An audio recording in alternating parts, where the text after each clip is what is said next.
Good Friday morning. This is 106.1 KYVZ. Visiting now with meteorologist Chris Sramek. Chris, we have several places reporting single-digit readings above zero, several places with wind chill readings below zero, and even some light snow in portions of the plains this morning. Yeah, Joe, looking at the surface map here this morning, we've got temperatures below zero when you go out there in eastern Colorado. We got -4 in Lyman, -4 in Burlington and Ray. You get to Goodland, we got a whopping 1 degree, 2 in Colby, and then 4 up in McCook. We still got that upper low that's spinning now in eastern Nebraska. It's going to be pulling into Iowa here as we head towards the noon hour in that main low system, and that's where we got the blizzard and warnings setting up for Iowa and the upper Midwest.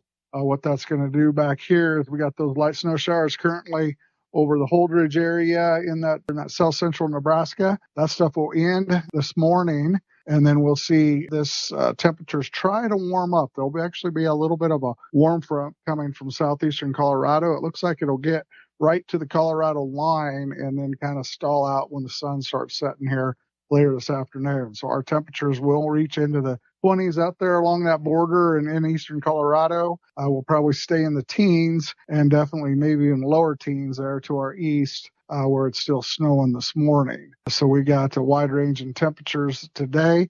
Today will be the warmest day. We've got that wind chill advisory here this morning until around 9 a.m. Those winds are starting to go down. They're pretty much calm in Burlington. We got a northwest breeze at about 8 in Colby, and then they're still blowing at 15 miles per hour in Oberlin and McCook. So today we got that heat wave. Tonight's low will drop below zero, and then they'll definitely be well below zero all the way through Tuesday morning.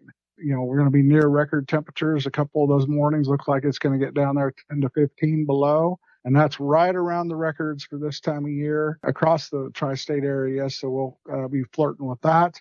And then the other thing we got is those wind chills going 20 to 40 below. The breeziest day being tomorrow, where we got some winds will be blowing around that 20 to 25, 30 miles per hour. Those temperatures won't be above zero, but a degree or two, and probably flirting below zero. So that definitely will be some extreme wind chills there on Saturday.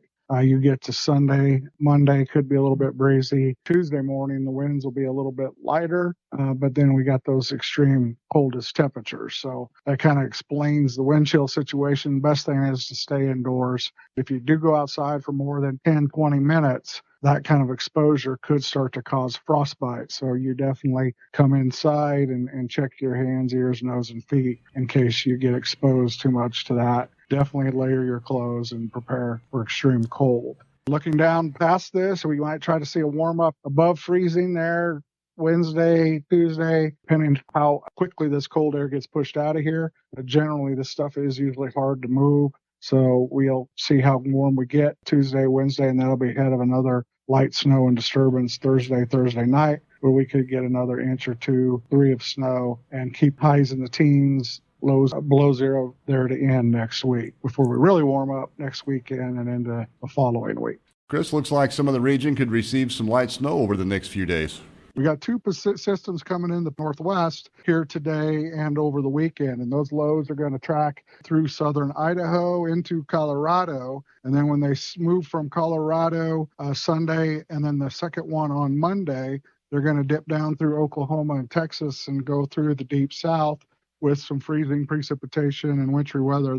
And while we'll be on the backside of that with the cold air pushing it to that south track, computers are showing that we'll get some light, fluffy snow both Sunday and Monday morning into the early afternoon periods from both of those pieces of energy, and that will be mainly south and west of a line from McCook to Hutchinson and Great Bend area. So covering western 1/3 of Kansas, where we could pick up dry snow. It'll be that fluffy stuff blowing around. Could get an inch or 2 with each of those disturbances. So there is a potential for that flurries and light snow to be pestering us through all this cold through the weekend, and some minor accumulation with that.